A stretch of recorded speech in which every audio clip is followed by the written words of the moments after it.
اعوذ باللہ من الشیطان الرجیم بسم اللہ الرحمن الرحیم۔ ہماری گفتگو احکام میت میں کفن کی گفتگو تقریباً ختم ہو گئی۔ آج حنوت کے بحث کو آپ کے سامنے بیان کریں گے اور اس کے بعد کچھ جو ہے کفن کے مستحبات بھی بیان کریں گے، ٹھیک ہے؟ تو حنوت کیا ہوتا ہے؟ اعضاء سبعہ کو کافور لگانا یا ملنا، ٹھیک ہے؟ پھر اگر کافور کچھ بچ جائے تو وہ میت کے سینے پہ لگا دینا۔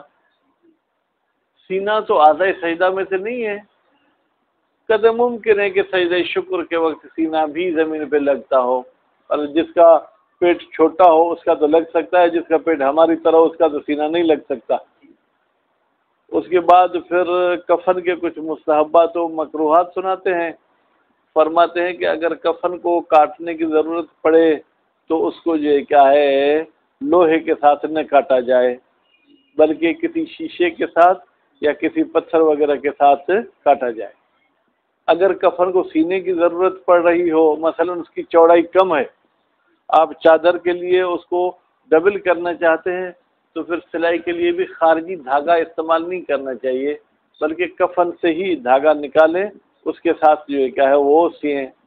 جب سیئیں گے تو وہ سوئی بھی لوہے کی نہیں ہونی چاہیے، ٹھیک ہے؟ بعض لوگ چاندی کی بناتے ہیں، ٹھیک ہے، یا بعض لوگ یہ کھجی کا جو سوا جیسے بولتے ہیں سوئی کی طرح ہوتا ہے اس کے ساتھ سیتے ہیں، بلکہ یہ حرام میں نہیں ہے، مکروہات میں سے ہے کہ اس میں لوہے کی چیز استعمال نہ ہوتی ہو، ٹھیک ہے؟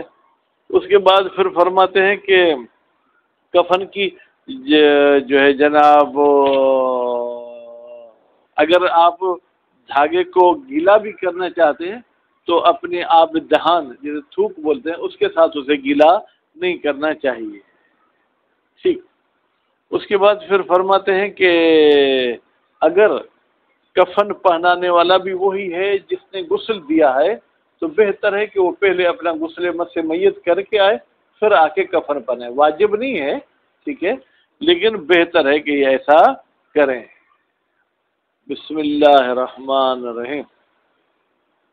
وَيَجِبُ اور واجب ہے امساس و ملنا، مس کرنا، مساجد سبعۃ، مساجد یعنی جائے سجدہ، ہی کی ضمیر جائے گی میت کی طرف، میت کے ساتھ اس جائے سجدہ کو بالکافور، کافور کے ساتھ۔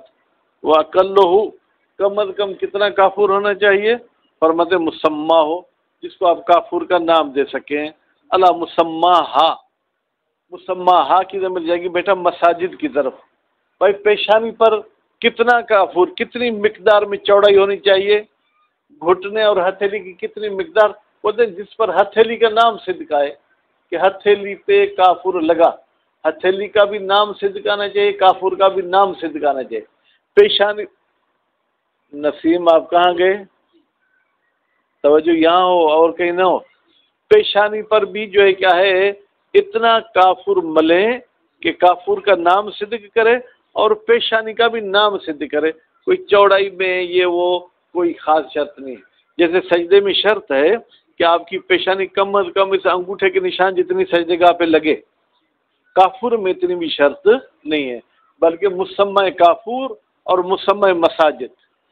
وَيُسْتَحَبُّ اور مستحب ہے کون الکافور کہ کافور ہونا چاہیے 13 درہما وثلثا، 13 درہم اور 1 درہم کا تیسرا حصہ، یعنی 13 درہم پورا، 13 درہم کی قیمت یا 13 درہم کا وزن، ظاہراً وزن ہے، یعنی جتنا 13 درہم میں وزن ہوتا ہے اتنا وزن جو ہے کیا کافور کا ہونا چاہیے۔ وثلثا اور 1 درہم کے 3 حصے کیے جائیں، 2 حصے نکال کے تیسرا حصہ بھی اس 13 میں ملایا جائے۔ وَدُونَهُ فِي الْفَضْلِ، اچھا 13 درہم سے کم فضیلت پھر کتنے درہم کی ہے؟ فرماتے ہیں 4 دراہم، ابھی نہیں ملا، ٹھیک 4 درہم ہے۔ وَدُونَهُ، اچھا 4 درہم سے بھی اگر میں کم فضیلت حاصل کرنا چاہوں تو مسکال و سلسون، ایک مسکال اور ایک مسکال کی تہائی، ٹھیک ہے، تیسرا حصہ، وہ دونہ، اچھا اس سے بھی کم جو ہے فضیلت حاصل کرنا چاہتے ہیں تو مسکال، ایک مسکال جو ہے کیا ہے وہ درہم ہونا چاہیے، ٹھیک ہے۔ تو یہاں پر جو ہے کیا ہے جناب، یہ گویا کہ واجب کی بات ختم ہو گئی۔ وَوَضْعُ الْفَاضِلِ مِنَ الْكَافُورِ، اگر کافور میں سے کچھ مقدار بچ جائے، ٹھیک ہے، کہاں سے بچ جائے؟ ان المساجد، آپ نے اعضائے سجدہ پر لگایا پھر کچھ بچ گیا، علی صدر ہی، اس کو ملنا نہیں ہے، وضع کا مطلب رکھنا، باقی آپ اس کے سینے پہ رکھ دیں، کیوں؟ لأن صدر، اس لیے کہ سینہ، مسجد، یہ بھی جائے سجدہ ہے، فی بعض الاحوال، بعض حالتوں میں، وہ کون سی حالت ہے؟ عام طور پر سجدہ شکر میں، ٹھیک۔ اور جو ہے جناب وہ کتابت و اسم المیت، یہ بھی جو ہے کیا ہے کس میں آئے گا؟ یستحبوں میں بیٹا، اور مستحب ہے کہ آپ میت کا نام لکھیں، ٹھیک ہے۔ اور کیا لکھیں؟ اور یہ لکھیں وَأَنَّهُ، مثلا زید نام ہے، ٹھیک ہے، آپ لکھیں زید، انہو یشہد شہادتین، یہ گواہی دیتا ہے دو گواہیوں کی، واسماء الائمہ، اور ائمہ معصومین کے نام بھی لکھیں، ٹھیک ہے۔ کس کے ساتھ آپ کو نام لکھنے ہیں؟ یہ جو ہے کیا ہے تربت کے ساتھ، یعنی کربلا کی خاک شفا سجدے گاہ ہو تو اس کو آپ تھوڑا سا پانی میں گیلا کریں، پھر اس کے ساتھ دو لفظ لکھیں، پھر اگر وہ خشک ہو جائے پھر پانی میں گیلا کریں، پھر اس کو لکھیں تربت الحسینیت۔ بھائی کون سی تربت کے ساتھ سے لکھنا ہے؟ تربت حسینیہ کے ساتھ۔ اگر آپ کو خاک شفا نہیں ملتی تو پھر ثم یعنی خاک شفا نہ ملنے کی صورت میں ترتیب ہے بالتراب الابیض، سفید مٹی کے ساتھ لکھنا ہے۔ مٹی دو قسم کی ہوتی ہے، اگر آپ نے زمینیں دیکھی ہوں، بعض زمینوں کی مٹی سرخ ہوتی ہے، ٹھیک ہے، اس سرخ کے ساتھ نہیں لکھنا بلکہ سفید مٹی۔ جو زمینیں پہاڑوں کے بیچ میں ٹکڑے ٹکڑے ہوتے ہیں وہ سرخ ہوتی ہے، اور جہاں پر پہاڑی کا سلسلہ نہیں ہوتا، جیسے عام زمینیں ہوتی ہیں تو وہ عموماً جو کیا ہے سفید ہوتی ہے۔ اچھا یہ کہاں پر لکھیں مشاہد؟ یہ تو کہا گیا کہ لکھنا شہادتین ہے، کس چیز کے ساتھ لکھنا ہے؟ مٹی کے ساتھ۔ کہاں پر لکھیں؟ الامامت، امامے پر لکھیں، والقمیص، اور قمیص پر لکھیں، والازار، اور ازار پر لکھیں، والحبرت، حبرہ پہ لکھیں، والجریدتین، اور وہ دو لکڑیاں المعمولتین جن کو بنایا جاتا ہے من سعف النخل، کھجور کی ٹہنی سے، کھجور کی ٹہنی، سعف یعنی ٹہنی، شاخ، ٹھیک ہے، اور نخل وہی کھجی، او من الصدر، یا بیری کے جو ہے لکڑیوں پہ لکھا جائے، او من الخلاف۔ خلاف کیا ہے جناب؟ ایک درخت ہے جسے بید کا درخت بولتے ہیں۔ اب یہ بید مشک جو ہمارے ہاں یہ ہے یا کوئی اور بید ہے، پر وہ بید کے درخت کی لکڑی پہ لکھا جائے، او من الرمان، یا جو کیا ہے انار کی لکڑی پر لکھا جائے، او من شجر رطب، یا اگر یہ اوپر والے آپ کو درخت نہیں ملتے یا ملیں بھی، کیونکہ عطف او کے ذریعے ہو رہی ہے نا، تو او کا مطلب ہے ترتیب شرط، کسی بھی درخت سے آپ لکڑی کاٹ لیں لیکن وہ درخت خشک نہ ہو، ہرا ہو، ٹھیک ہے۔ البتہ آگے شہید ثانی نے ہمارے لیے کام آسان کر دیا، کہا کہ مرتباً فی الفضل، بھائی فضیلت میں ترتیب ہے، بھائی میرے اگر فضیلت میں ترتیب ہے تو شہید اول پہ ہمیں اعتراض ہے، تو پھر عطف او کے ذریعے کیوں کی؟ فا کے ذریعے عطف کرتا یا ثم کے ذریعے عطف کرتا؟ پر کہتے ہیں سب سے پہلے فضیلت کھجور کی ٹہنیوں میں ہے، ٹھیک ہے، دوسرے نمبر پر بیری، تیسرے نمبر پر بید، چوتھے نمبر پر انار، پانچویں نمبر پہ جا کے کوئی بھی جو کیا ہے وہ ہرا درخت ہو۔ وَيُجْعَلْ إِحْدَاهُمَا مِنْ جَانِبِهِ الْأَيْمَنِ، ان دو لکڑیوں میں سے ایک لکڑی کو رکھا جائے گا میت کے سیدھے طرف، وَأُخْرَى مِنَ الْأَيْسَرِ، اور دوسری میت کے الٹے طرف۔ بھائی کہاں رکھیں گے؟ فَالْيُمْنَى، جو سیدھے طرف والی لکڑی رکھنی ہے وہ عند ترقوہ، وہ ترقوہ کے پاس رکھنی ہے۔ ترقوہ کا سندھی میں تو ترجمہ یہ ہوگا گاراٹی والی ہڈی، یہ جگہ ہڈیا، یہاں پر رکھنا ہوگا، ٹھیک ہے۔ واحدۃ تراکی، ترقوہ واحد ہے کس کا؟ تراکی کا۔ وہی العظام، یہ وہ ہڈیاں ہوتی ہیں المقتنفۃ جو ڈھانپے ہوئے ہیں لصغرۃ النہر، بھائی نہر والی جو ہے کیا ہے کھڈے کو، یہ ہر انسان کے یہاں پر یہ کھڈا ہے یا نہیں ہے؟ اس کے دونوں طرف جو ہڈیاں ہیں نا اس کو کیا بولتے ہیں؟ ترقی، ترقوا، ٹھیک ہے؟ تو سیدھے طرف والی اس ہڈی کے اوپر رکھنے، اب ہڈی کے اوپر یہاں رکھیں یا یہاں رکھیں کوئی فرق نہیں، لیکن ہڈی کے اوپر رکھنے، کچھ پرہیز کا حکم ہے، ٹھیک ہے؟ بین القمیص و بشرت ہی، بھائی یہ قمیص اور اس کے چمڑی پر رکھنی ہے، یعنی قمیص کے اوپر نہیں رکھنی ہے۔ والاخرى والاخرى پوہرا متھے وٹھی، والاخرى بین القمیص والازار، اور دوسرا جو ہے وہ چمڑی پہ نہیں رکھا جائے گا، آفس، ہاں، اور دوسرے جو ہے وہ چمڑی کے اوپر نہیں رکھا جائے گا، بلکہ قمیص اور اس کے جو بیچ والی چادر ہے اس کے بیچ میں رکھا جائے گا۔ من جانب الایسر فوق ترقوا، یہ بھی ترقوا کے اوپر رکھنی ہے، یعنی بعض لوگ بغل میں رکھتے ہیں، بغل میں نہیں رکھنی ہے بلکہ ان ہڈیوں پر یہ کیا ہے، یہ رکھنی ہے۔ ہاں بھائی یہ آپ کیا دیکھیں، لمعہ والا تو یہی کہہ رہا ہے، وَلْتَكُونَا خُضْرَاوَتَيْن، اور ان دونوں لکڑیوں کو کیا ہونا چاہیے بھائی؟ سبز ہونا چاہیے، ہرا بھرا ہونا چاہیے، ٹھیک ہے؟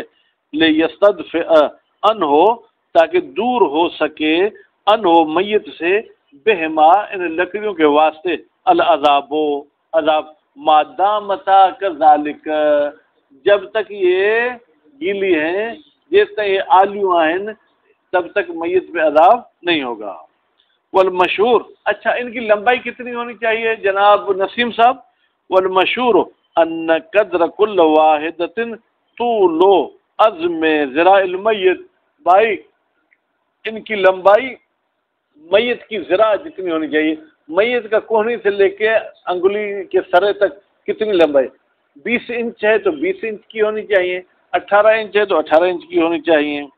ثم اگر یہ ایک ذراع کی لکڑی آپ کو نہیں ملتی تو پھر قدر و شبرن، بھائی ایک بالشت جتنی لکڑی ہونی چاہیے، اگر یہ بھی نہیں ملتی ثم 4 اصابع، پھر کم از کم یہ 4 انگلیوں جتنی ہونی چاہیے۔ وَعْلَمْ أَنَّ الْوَارِدَ فِي الْخَبَرِ، وہ چیز جو حدیث میں آئی ہے من الکتابت، لکھنے کے حوالے سے کہ کیا لکھیں گے، ان صادق علیہ السلام، بے تحقیق امام جعفر صادق علیہ السلام نے کتب لکھا تھا، علی حاشیت کفن ابن ہی اسماعیل، اپنے بیٹے اسماعیل کے کفن کے بارڈر پر لکھا تھا۔ بھائی حاشیہ کسے کہتے ہیں؟ بارڈر سائڈ، اس میں کیا لکھا تھا؟ اسماعیل یشہد اللہ الہ الا اللہ۔ اب اس میں شہادت ثانیہ بھی نہیں ہے سکندر، اور اس میں لکڑی کا ذکر بھی نہیں ہے، بلکہ کفن پر لکھا تھا، اور اس میں یہ بھی لکھا ہوا نہیں ہے کہ امام نے کھا کے شفا کے ساتھ لکھا تھا، بس یہ ہے کہ امام نے کفن کے بارڈر پہ یہ چیز لکھی تھی۔ وَزَادَ الْأَصْحَابُ باقی، اب ہم دوسروں پہ ہنستے ہیں پھر اپنوں پہ بھی ہنسیں، پھر اپنوں نے بڑھا دیا۔ وَزَادَ الْباقی، باقی چیزوں کو بڑھایا ہے کس نے؟ ٹھیک ہے، اصحاب نے، کتابتاً لکھائی بھی بڑھا دی کہ شہادتیں لکھو، ٹھیک ہے، وہ مکتوباً علیہ، اور جس پر لکھا جا رہا ہے وہ بھی انہوں نے بڑھا دیا۔ آج کل تو پتہ نہیں لکھ کر کوئی اس کے ہتھیلیوں میں بھی پھنسا دیتے ہیں، اس کے سینے پہ بھی کوئی چیز لکھتے ہیں، کبھی قمیص پر، ٹھیک ہے، امامے پہ بھی کچھ چیز لکھتے ہیں، پھر ایک پٹی بھی باندھ دیتے ہیں، ٹھیک ہے، وہ مکتوباً بہ، اور جس چیز کے ذریعے لکھا جا رہا ہے وہ بھی علماء نے بڑھائی ہے، امام نے نہیں بڑھائی تھی، امام نے لکھا تھا۔ اب لکھنا جس چیز کے ذریعے ہو، تربت کے ساتھ ہو تو بھی بسم اللہ، پین کے ساتھ ہو تو بھی بسم اللہ، پینسل کے ساتھ ہو تو بھی بسم اللہ۔ لتبرک، انہوں نے کیوں یہ چیزیں بڑھائیں؟ برکت حاصل کرنے کے لیے۔ وَلِأَنَّهُ خَيْرٌ مَحْضٌ، اور دوسری بات یہ کہ یہ خیر محض ہے، ٹھیک ہے، مع ثبوت اصلی شرعیہ، جبکہ اصل شرعی حکم لکھنے کا ثابت ہے۔ بھائی یہ ہنسنے والی بات ہے، بھائی لکھنا، 2 لفظ لکھنے کی جو شرعی حیثیت ہے نا، شہادت ثانیہ کی کہاں سے آپ نے نکالی؟ اگر آپ کہیں گے چونکہ پہلی شہادت ہے تو دوسری بھی، یہ تو پھر قیاس ہو گیا، ٹھیک ہے۔ بہرحال یہ اب کیا کریں، کیا بولا؟ وہ بہذا، اسی وجہ سے، کس وجہ سے کہ یہ جو اضافی عبارتیں ہیں یہ علماء نے اپنی طرف سے بڑھائی ہیں، اختلفت عباراتہم، علماء کی عبارات مختلف ہو گئیں، فیما یکتب علیہ، وہ چیزیں جو لکھی جائیں گی علیہ اس کفن پر اور اس کے من اقطاع الکفن، کفن کے ٹکڑوں پر۔ بعض نے کہا کفن پہ لکھو، بعض نے کہا کہ نہیں، اور ٹکڑے لکھ کے ان کے ہاتھ وغیرہ میں دے دو میت کے ہاتھ میں۔ وَعَلَىٰ مَا ذُكِرَ لَا يَخْتَصُّ الْحُكْمُ بِالْمَذْكُورِ، بھائی اللہ ما ذکر، یہ جو بات ذکر کی گئی کون سی؟ کہ علماء نے باقی بڑھا دیا ہے، ٹھیک ہے، بل جمی اقطاع الکفن، یہاں آپ کفن کے ٹوٹل اقطاع پر لکھ سکتے ہیں، اس کی چادر پر لکھ دیں سورہ یاسین، اس کے قمیص پہ لکھ دیں مثلا سورہ کوثر، ٹھیک ہے، البتہ جہاں بے احترامی نہ ہو، ٹھیک ہے، تو یہ سب لکھ سکتے ہیں۔ فی ذالک سواء، سب یہ کفن کے ٹکڑے اس لکھنے میں مساوی ہیں، بل یہ اولا من الجریدتین، بلکہ کفن کے ٹکڑے تو ان دو لکڑیوں سے بھی زیادہ اولویت رکھتے ہیں، لدخولہا کی ضمیر کہاں جائے گی؟ اقطاع کفن، اس لیے کہ یہ اقطاع کفن داخل فی اطلاق نص، نص کے مطلق ہونے میں۔ بھائی توجہ، امام نے لکھا علی حاشیۃ الکفن، بس معلوم ہے کہ جریدتین تو امام نے نہیں لکھے، وہ تو ہم اپنی طرف سے بڑھا رہے ہیں۔ بخلاف الجریدتین ولیخط الکفن، کفن کو سیا جائے، ان احتاج الی الخیاطۃ، اگر وہ سلائی کی طرف محتاج ہو، بخیوط الکفن، خود کفن کے دھاگے نکالے جائیں، مستحباً، بھائی یہ جو سلائی کرنے والی بات ہے کہ اس کے اپنے دھاگوں سے سلائی کی جائے، یہ مستحب ہے، واجب نہیں ہے۔ ولا تبل، ٹھیک ہے، ہاں، ولا تبلو بری کے، اچھا یہ اقطاع کفن کو گیلا نہیں کیا جائے گا تھوک کے ذریعے، علی المشہور فیہما، بھائی یہ جو ہم نے گیلے کرنے والی بات کہی ہے، یا یہ جو ہم نے کیا کہی کہ اپنے دھاگوں سے یہ سیا جائے، یہ بات حدیث میں نہیں ہے مشاہد، یہ مشہور ہے ایسی بات۔ اب لمعہ پڑھو گے تو پتہ چلے گا کہ کتنے دلیل کے ساتھ ہم بات کرتے ہیں، کتنی بغیر دلیل کے بھی فتوائیں دے دیتے ہیں۔ وَلَمْ نَقِفُ فِيهِمَا عَلَى الْأَثَرِ، بھائی ہمیں واقفیت نہیں ہوئی کہ کوئی حدیث کوئی آیت ہو، جب نہیں تو پھر آپ نے اپنی طرف سے کیوں لگایا؟ ایسا ہے یا نہیں ہے؟ اگر میرا اعتراض آپ کو اعتراض پر اعتراض ہے تو بتائیں، حدیث میں بھی نہیں ہے، آیت میں بھی نہیں ہے، تو آپ نے کہاں سے کہہ دیا کہ اپنے دھاگوں سے سیا جائے، باہر والے دھاگے سے نہ سیا جائے؟ وَيَكْرَهُ الْإِكْمَامُ، اور مکروہات بیان کر رہے ہیں، مکروہ ہے اکمام، بازو بنانا، ٹھیک ہے، کس کو؟ اس کفن کی قمیص کو، المبتدع، اگر ابھی بنانا چاہتے ہیں تو، لیکن اگر آپ اس کو اسی کی قمیص میں ہی کفن دے رہے ہیں تو بازو پہلے سے ہی بنے ہوئے تھے، پھر مکروہ نہیں ہے للقمیص۔ وَاعْتَرَضَ بِهِ، کہتے ہیں یہ جو قید لگائی اکمام مبتدع، اعتراض کیا ہے، اما لو کفن المیت فی قمیص ہی، اگر میت کو اپنی قمیص میں کفن پہنایا جائے، فإنہ، پھر بتحقیق شان یہ، لا کراہت فی کم ہی، ان آستینوں میں پھر کوئی کراہت نہیں ہے، بل تقطع منہ الازرار، بلکہ جدا کیے جائیں گے اس قمیص سے بٹن، یعنی بٹن اس میں نہیں ہونے چاہیے۔ اور مکروہ ہے قطع الکفن بالحدید، کفن کو لوہے کے ساتھ کاٹا جائے۔ قال شیخو، کہا ہے شیخ نے، بیٹا جب بھی لمعہ میں صرف شیخ کا لفظ آئے تو اس شیخ سے مراد شیخ توسی ہے، ٹھیک ہے، کیا کہا ہے، ٹھیک ہے، انہوں نے کہا سمعنا مذاکرۃ من الشیوخ، کہا یہ کسی نبی امام سے ہم نے نہیں سنی ہے۔ علماء جب آپس میں مباحثہ کرتے تھے تو انہوں نے کہا تھا کہ لوہے کے ساتھ نہ کاٹی جائے، وہ علیہ کان عملہم، اور علماء کا عمل بھی اسی پہ تھا کہ لوہے کے ساتھ نہیں کاٹتے تھے۔ وَجَعْلُ الْكَافُورِ فِي سَمْعِهِ وَبَصَرِهِ عَلَى الْمَشْهُورِ، اور مکروہ ہے کہ کافور آپ میت کے کانوں میں ڈالیں یا آنکھوں میں ڈالیں، قول مشہور کے مطابق۔ بھائی کیوں؟ شاید اس لیے ڈالتے تھے تاکہ کیڑے جلدی اس کے کانوں میں اور آنکھوں میں نہ پڑے، کافور کی وجہ سے کیڑے نہیں آتے ہیں، ٹھیک ہے، خلافاً للصدوق۔ بھائی ہم کہہ رہے ہیں مکروہ ہے یہ کافور ڈالنا، شیخ صدوق پھر اس کے الٹ کیا کرے، حیث استحبہ، وہ کہتا ہے مستحب ہے۔ بھائی یہ عجیب، یعنی شیعوں کے مولوی ایک کہہ رہا ہے کہ یہ عمل مکروہ ہے، دوسرا کہہ رہا ہے مستحب ہے۔ استنادا الی روایت، شیخ صدوق کے پاس بھی ایک روایت ہے لیکن معارضۃ، وہ روایت ٹکر کھاتی ہے بے اصح منہا، ایک ایسی روایت کے ساتھ جو اس سے زیادہ صحیح ہے، تو پھر یہ تو حقیقت میں شیخ صدوق کو ہاتھ اٹھانا چاہیے نا، اس مقابلے کی حدیث صحیح ہے، اس مقابلے کی حدیث کمزور ہے، صحیح بھی ہے، اشہر اور مشہور بھی ہے۔ وَيُسْتَحَبُّ، اور مستحب ہے، اغتسال الغاسل، بھائی غسل کرے غسل دینے والا، کون سا غسل؟ مس میت، قبل تکفین ہی، میت کے کفن پہنانے سے پہلے، اگر یہ کفن پہنا رہا ہے تو کون سا غسل؟ مس میت۔ ان ارادہ ہوا تکفینو، اگر ارادہ کیا ہے غاسل نے کفن پہنانے کا، اول وضو، یا اگر غسل نہیں کر سکتا تو وضو کرے۔ الذی یجامع غسل المیت للصلاۃ فینوی فیہ الاستباحۃ، بھائی کون سا وضو؟ وہ وضو جو جمع ہوئے غسل میت کے ساتھ، یعنی میت کو جب غسل دے رہا تھا اسی وقت مثلا اس نے وضو بھی کر لیا تھا، ٹھیک ہے، فینوی فیہ، تو یہ نیت کرے گا اس وضو میں کس کی؟ الاستباحہ، مباح ہونے کی، او رفع یا رفع حدث کی، او ایقاع تکفین علی الوجہ الاکمل، یا نیت کرے گا میں وضو کر رہا ہوں تاکہ اکمل طریقے سے کفن پہنا سکوں۔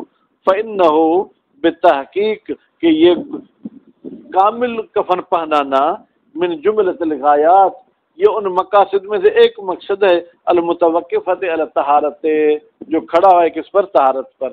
بیٹا طہارت جب بھی آپ کرتے ہیں، طہارت یعنی وضو غسل، تو کسی کام کی غرض سے کرتے ہیں نا، تو کہتے ہیں خود میت کو اچھے طریقے سے کفن پہنانا وجہ اکمل، تو یہ بھی ایک وجہ ہے، اس کے لیے بھی آپ وضو کرنا چاہیں تو کر سکتے ہیں۔ وَلَوِ اضْطَرَّ الْخَوْفُ عَلَى الْمَيِّتِ، اگر بھائی ڈر ہو خوف کا میت پر کہ میت کا جسم ایسے ننگا رہے گا تو بدبو کر سکتا ہے، پھٹ سکتا ہے، یا فرض کریں وہاں پر کچھ ایسے جانور ہیں جو آ کے اس پر حملہ آور ہو سکتے ہیں، تو پھر کیا ہوگا؟ او تعذرت طہارت، یہاں پانی نہیں ہے کہ یہ غسل کر سکے، غسل یدیہ، تو یہ شخص اپنے دونوں ہاتھ دھوئے گا، من المنکبین، بھائی کندھوں سے، یعنی کوہنی سے نہیں، کندھوں سے لے کے نیچے تک 3 مرتبہ ہاتھ دھوئے گا۔ ثم کفنہ، پھر یہ میت کو کفن پہنائے گا۔ ولو کفنہ غیر الغاسل، لیکن اگر میت کو کفن پہناتا ہے غیر غاسل، فالاقرب استحباب کونہ متطہرا، پھر اقرب یہ ہے کون ہی کہ یہ غیر غاسل بھی با طہارت ہونا چاہیے، بھائی پاک نہیں، با طہارت، یعنی اگر اسے غسل جنابت ہے تو غسل جنابت کر کے آئے، اگر بغیر وضو والا ہے تو اسے وضو کر کے آنا چاہیے۔ لفہو اغتسال الغاسل، بھائی آپ نے کہاں سے سمجھا؟ مفہوم موافق کے ذریعے۔ سنیں بھائی، کہتے ہیں جس نے غسل دیا اس کے لیے غسل کرنا مستحب ہے، ٹھیک ہے، تو اس کا فہوا یہ ہے کہ جو بھی کفن پہنا ہے اس کے لیے کیا ہے؟ با طہارت ہونا مستحب ہے۔ اغتسال الغاسل، ہم نے کہا کہ غسل دینے والا غسل کرے، اور وضو الغاسل، یا غسل دینے والا کیا کرے؟ وضو کرے۔ اس کے فہوا سے ہمیں یہ سمجھ میں آتا ہے کہ جو بھی وضو یا جو بھی میت کو کفن پہنانا چاہے، ٹھیک ہے، وہ کیا ہونا چاہیے؟ با طہارت ہونا چاہیے۔ صلی اللہ علیہ محمد و آل محمد۔